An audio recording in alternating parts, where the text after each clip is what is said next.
Hey everybody, I'm Misery's Company here. Today's video, I just saw on Facebook a couple of different leaders that got announced for the next set, and I wanted to talk about them.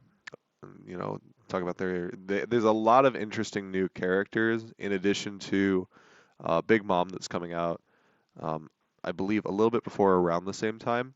I just want to talk about what they do and probably what I'm going to play or what I think is going to be pretty good for the metagame around that time. To be honest, I'm not really that well read up on OP03, but there's definitely some funny abilities. So first up on the list, we have Portuguese D Ace. He's going to be our red leader. He's a 5 life, 5k power. When this leader attacks or is being attacked, you may trash any number of event or stage cards from your hand, and for each card trashed, you get to +1 power for this leader during this battle. I like red a lot. I don't think this ability is all that crazy. I mean, it basically does a really big push in addition to like not having it's like using those cards that do nothing near the end of the game as an additional resource.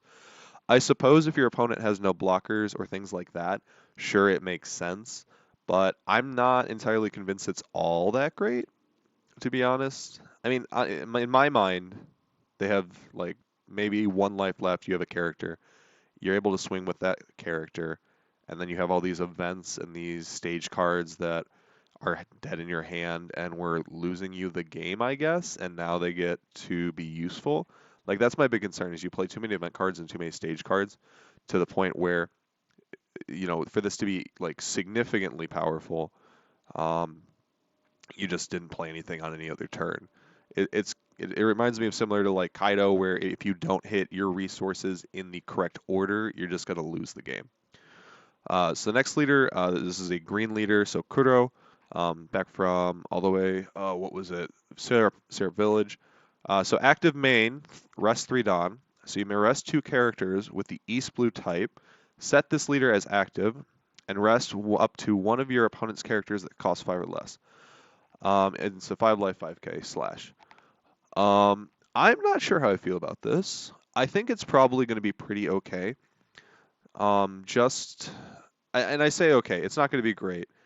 The fact that you have to rest 2 characters that are specifically East Blue, I'm not quite sure what those cards are, but unless Green gets some abilities where cards have benefits when rested, this is going to just be like it's very similar to Kid, except you have to have 2 characters on board that are specifically East Blue.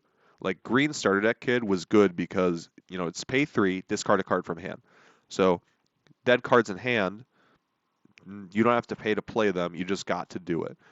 Um, I like the added benefit that you can rest a 5 cost or less because I think that takes care of just about 90% of the blockers in this game.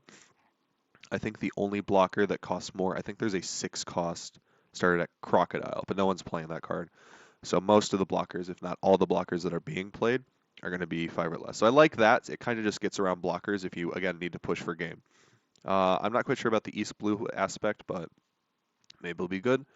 Now on to personally my favorite leader ability so far. So we have Nami. She's our blue leader. 5 life, 5k power. She is East Blue. Um, so this is the funniest thing I've read, and this is the deck I'm going to try out because I think it's funny. As an additional rule, when your deck reaches 0 cards, you win the match instead of losing it. So in this game, if you run out of cards in your deck, you lose the game. The game's just over. Nami basically flips that and says, "Oh, never mind, you're winning the game." And I think that's hilarious. I like mill decks. Back when I used to play DBS, I was playing mill Janemba because I love the concept of milling. It's funny to me. So I'm definitely gonna give this leader a try.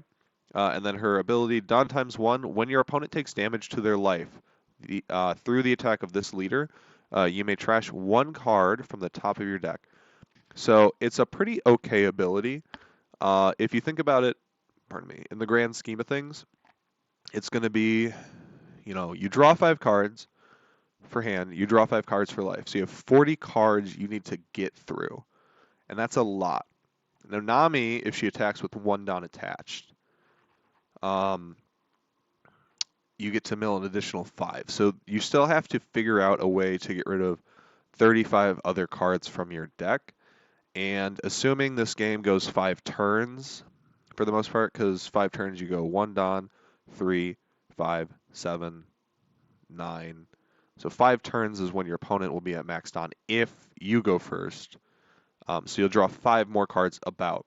So that leaves you with about 30 cards that you need to take care of. And I don't think there's enough draw power in the game right now to really deal with that, and I don't really think there's enough like stalling power either. Like if you could stall for 30 turns, decks would be doing it, but it's just not being done. So I don't think this is good right now, and I don't know of any cards that are going to make this good, but I'm very excited to see what support Nami gets because I want to play this deck.